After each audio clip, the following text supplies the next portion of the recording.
द्वितीयस्कन्धः तद्वितीयोऽध्यायः second chapter from श्लोका 1 श्रीशुक उवाच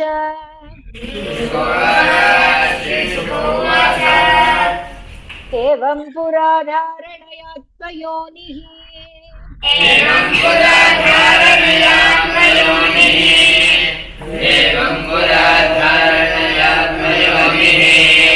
नष्टां स्मृतिं प्रत्यवरुध्य तुष्टात्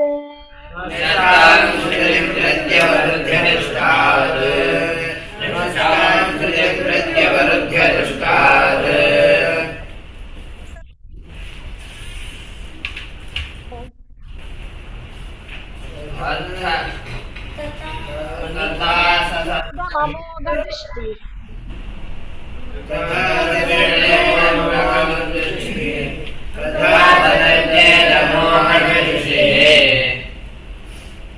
यथाप्ययात्राव्यवसाय बुद्धिः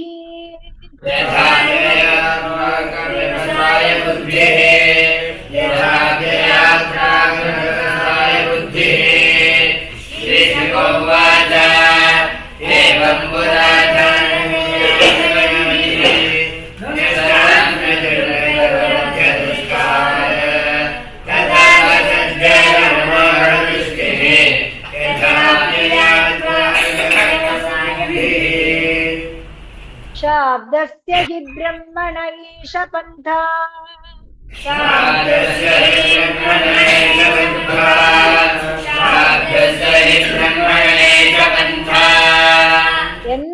यन्नावभिर्ध्यायति धीरपार्थैः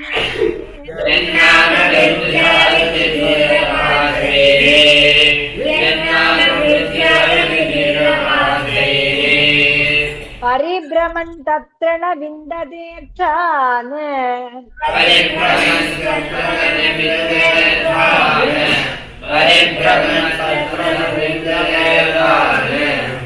मायामये वासनया शयानः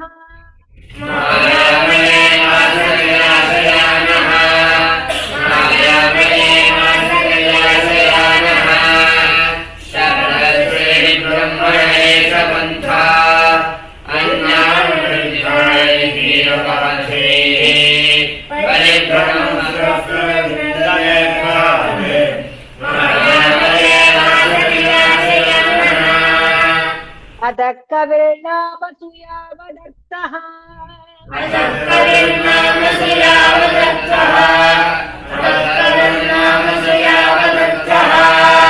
स्यादप्रमत्तु व्यवसाय बुद्धिः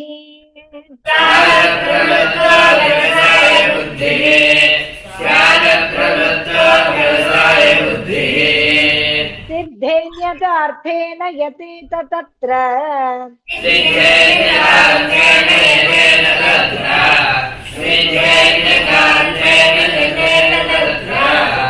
परिश्रमं तत्र समीक्षमाणः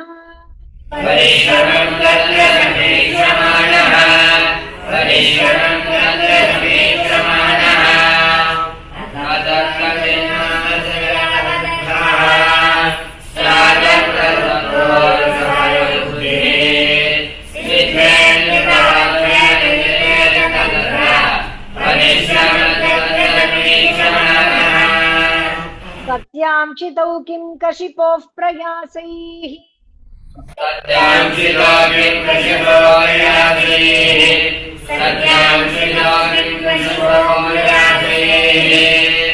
बाहो स्वसिद्धेः उपबर्हणैः किम्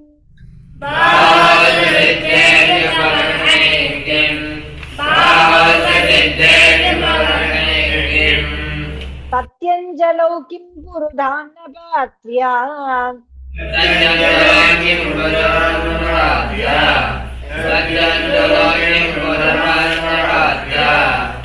दिग्वल्कलादौ सति किं दुकूलैः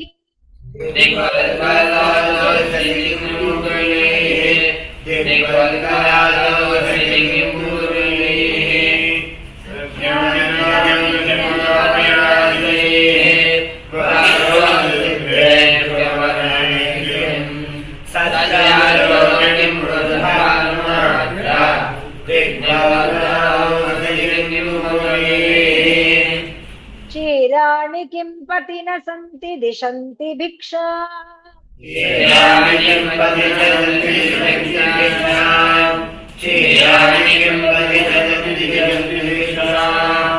नैवाङ्घ्रिपा परवृतः सरितोपशुष्यन्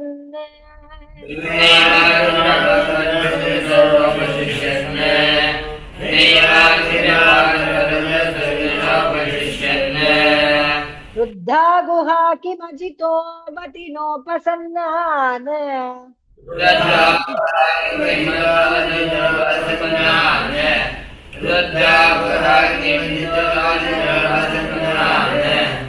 तस्माद्भजन्ति कवयोदन दुर्मगन्धान्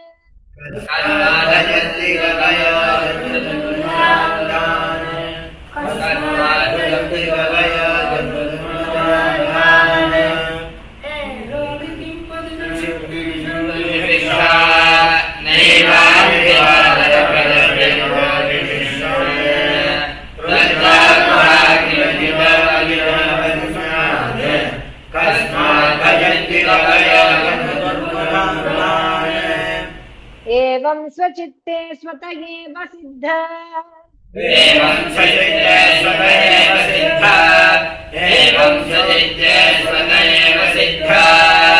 आत्मा प्रियोर्तो भगवान् अनन्तः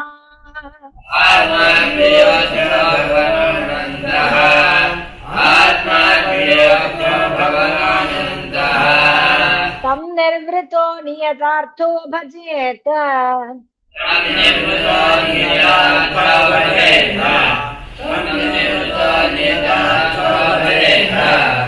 संसार हेतु परमश्च यत्र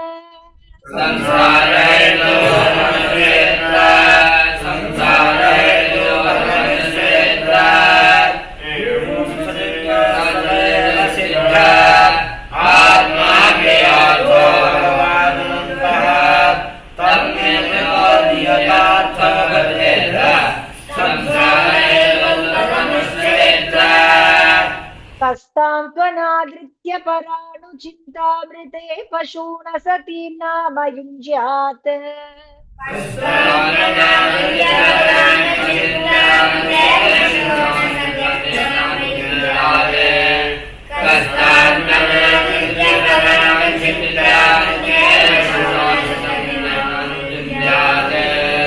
पश्यन् जनं पतितं वैतरण्याम्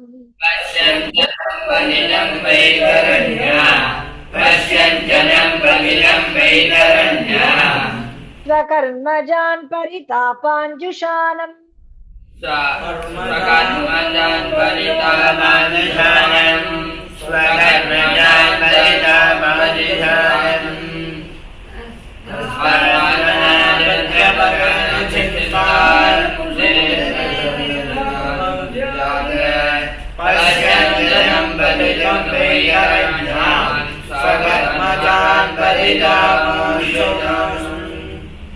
केचित् स्वदेहान्तर्हृदयावकाशे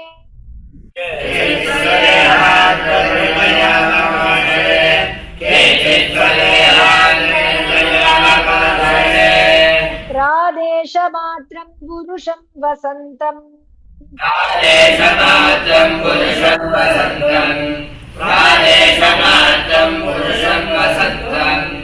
चतुर्भुजं कञ्जरताङ्गशङ्खगदाधरं धारणया स्मरन्ति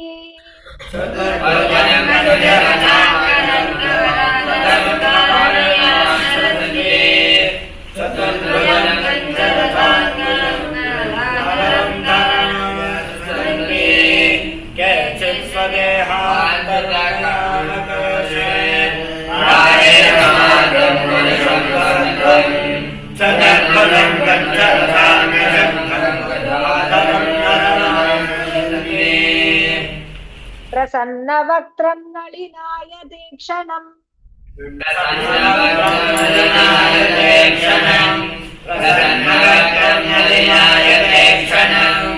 कदम्ब किञ्जल्कपिशङ्गवाससम्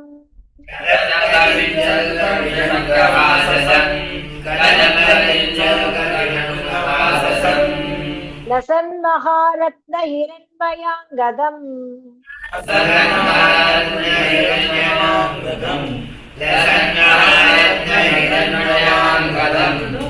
सुरन्महारत्न किरीटकुण्डलम्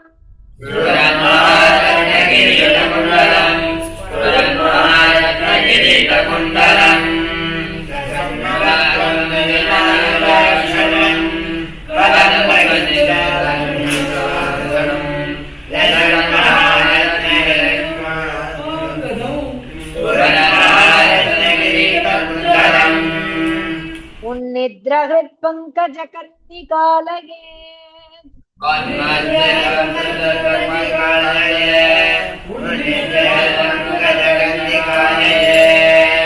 योगेश्वरा स्थापितपादपल्लवम्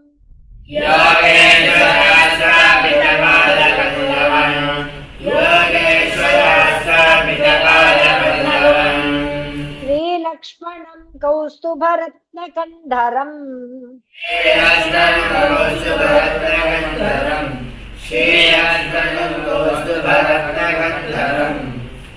अम्लानलक्ष्म्या वनमालयाचितम्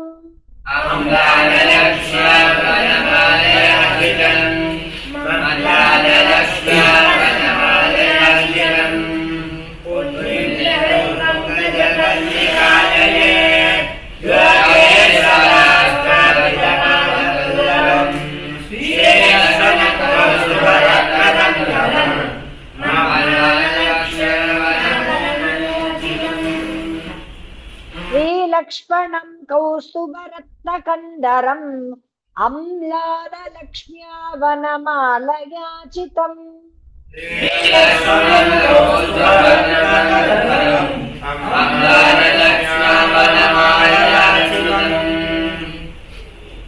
विभूषितं मेखलयाङ्गुलीयकैः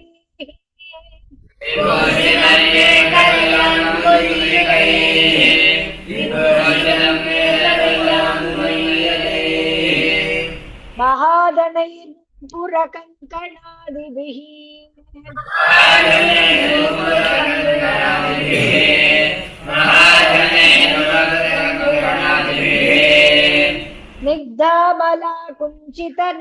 स्निग्धामलाकुञ्चितनीलकुन्तलैः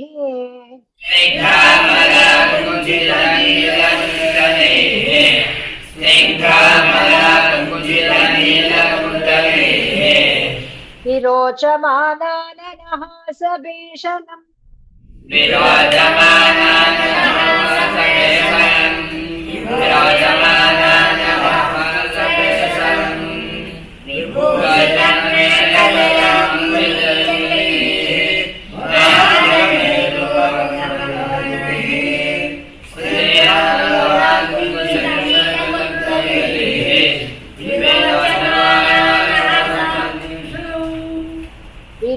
विरोचमानाननः सभीषणम्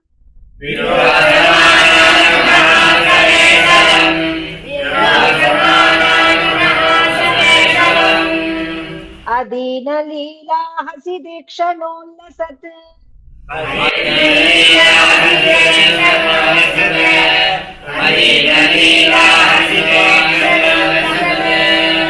रूभङ्ग संसूचित भूर्यनुग्रहम्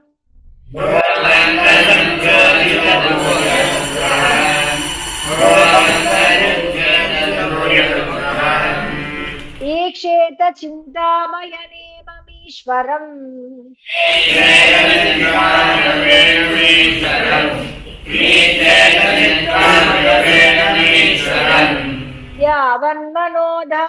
यावन्मनोधारिणमतिष्ठते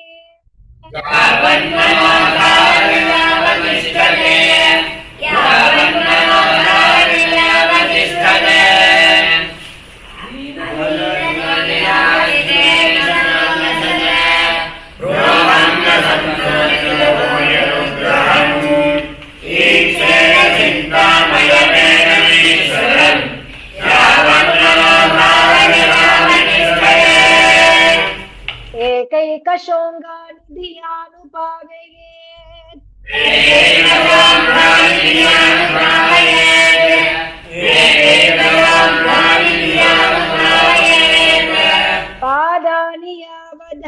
विश्वं गदावृतः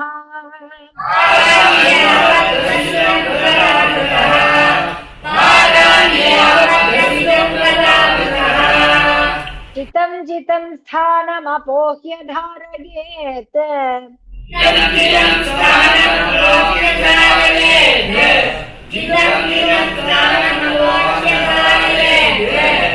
परं परं शुध्यति धीर्यथा यथा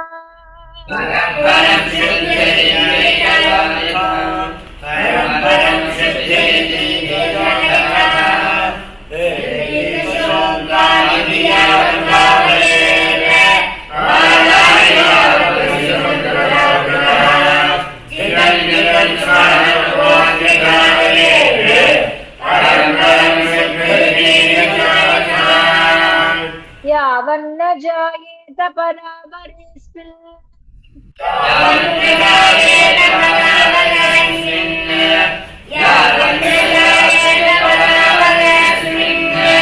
विश्वेश्वरे दृष्टरि भक्तियोगः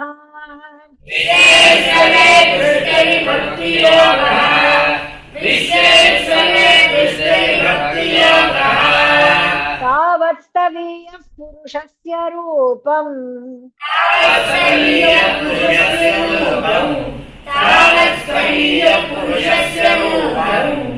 प्रियावसाने प्रयतस्परेत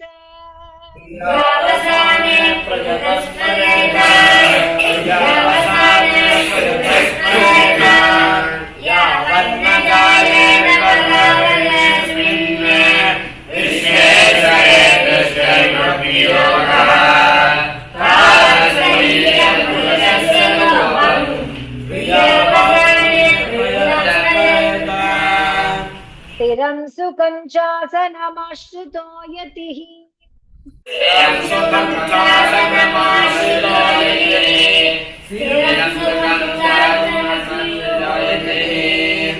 यदा जिहासुरिव मङ्गलोकम्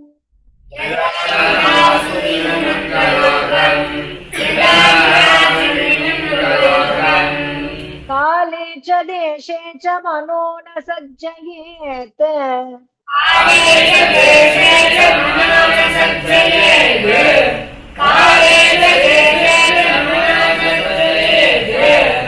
प्राणानि यच्छेन्मनसा जितासुः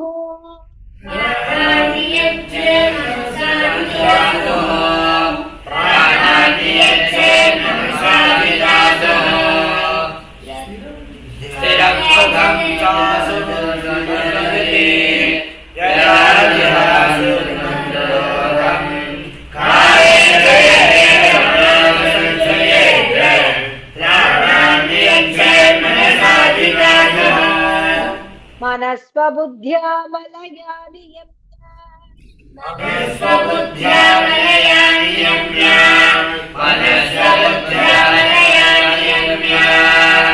क्षेत्रज्ञ एतामिनयेतमात्मनि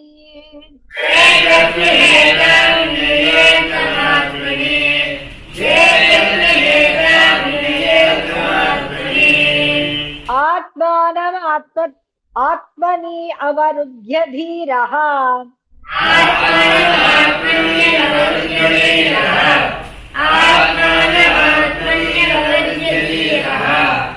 लब्धोपशान्तिर्विरमेत कृत्या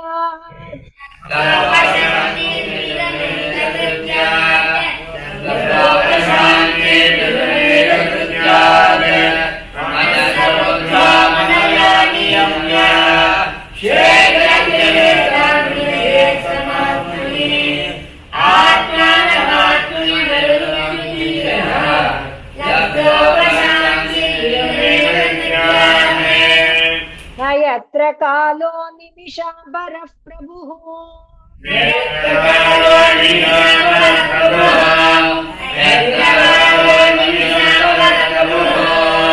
कुतो नु देवा जगतां य ईशिरे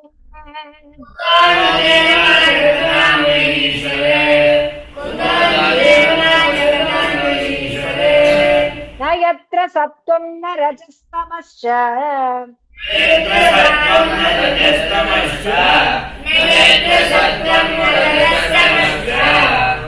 वै विकारो न महान् प्रधानम्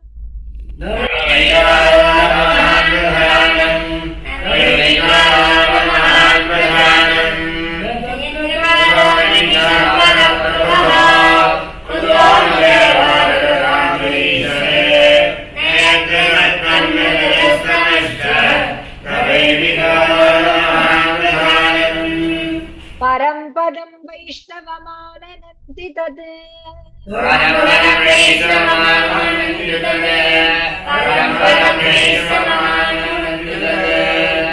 यन्नेति नेतीत्यदर उत्सृक्षवः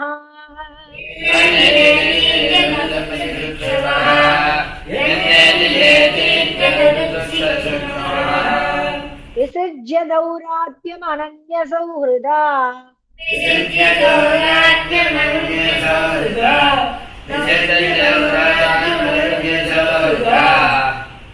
हृदोपगुह्यार्हपदं पदे पदे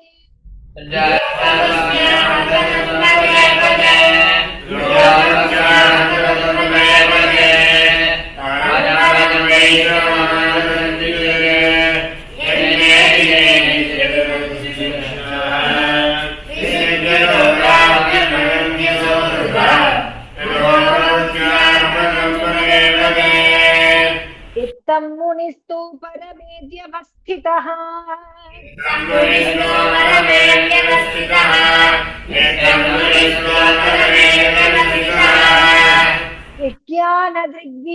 विज्ञानदृग्वीर्यसुरन्धिताशयः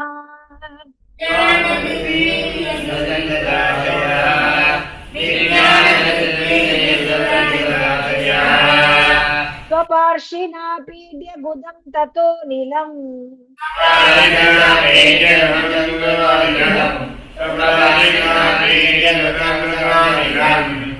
स्थानेषु षट्सु नमये जितक्लमः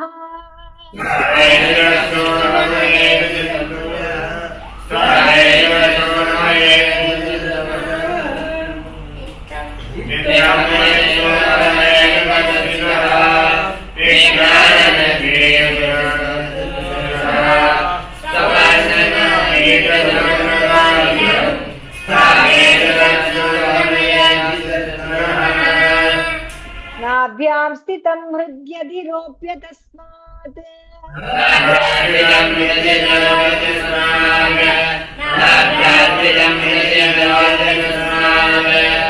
उदानगत्यो रसितं नयेन्मुनिः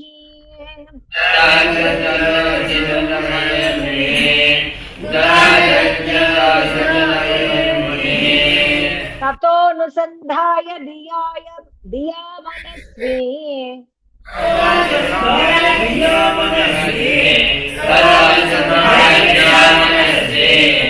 स्वतालुमूलं शनकैर्नयेत